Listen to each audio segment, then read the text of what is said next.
Hi, I'm Rick Kaler. Thanks for joining me. Human beings make most of our decisions, and that includes financial ones, emotionally, not logically.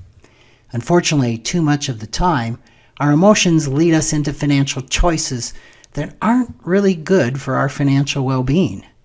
Now, this is hardly news to financial planners or financial therapists, nor is it a surprise to any parent who's ever struggled to teach kids how to manage money wisely.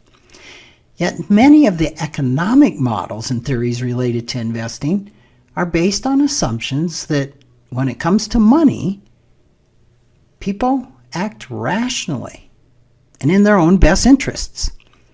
Well, there's a wide gulf between the way economists assume people behave around money and the way people actually make their money choices.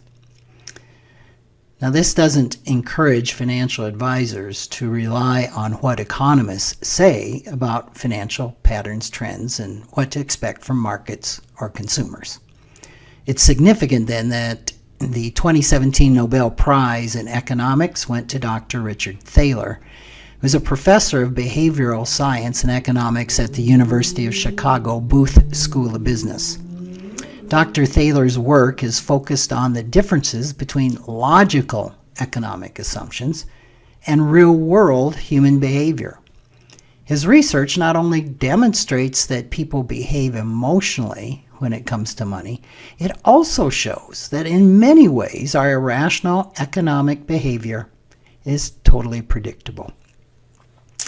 This predictability can help advisors and organizations find ways to encourage people to make financial decisions in their own best interest. The book Nudge by Dr. Thaler and Cass Sunstein describes some of those methods that work pretty good.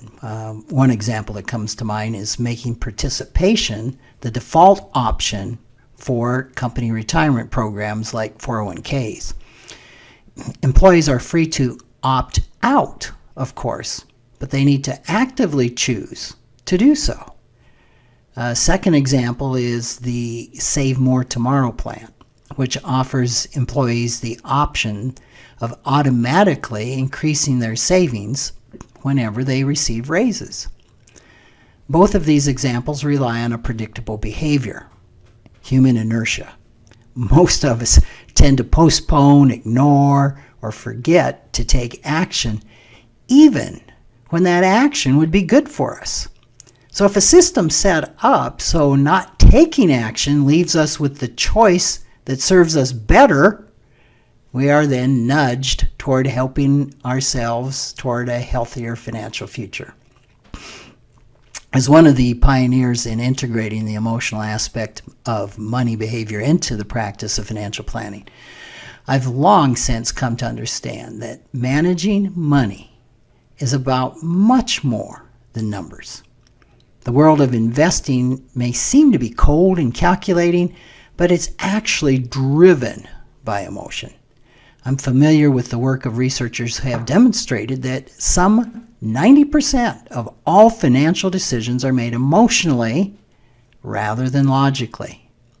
I was pleased in 2002 when one of those researchers, psychologist Daniel Kahneman, won the Nobel Prize in Economics for his studies of human behavior biases and systematic irrational behaviors. That research was done jointly, by the way, with psychologist Amos Tversky, who died in 1996, unfortunately.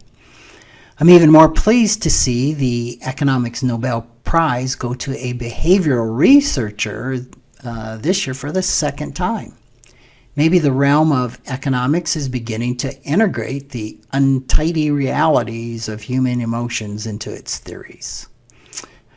Well, I think eventually this might lead to new economic models that actually take into account the emotions that shape people's money decisions and the fact that money is one of the most emotionally charged aspects of our lives.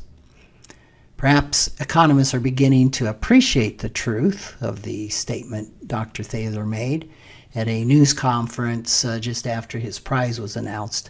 He said, "In order to do good economics, you have to keep in mind that people are human." Thanks for listening.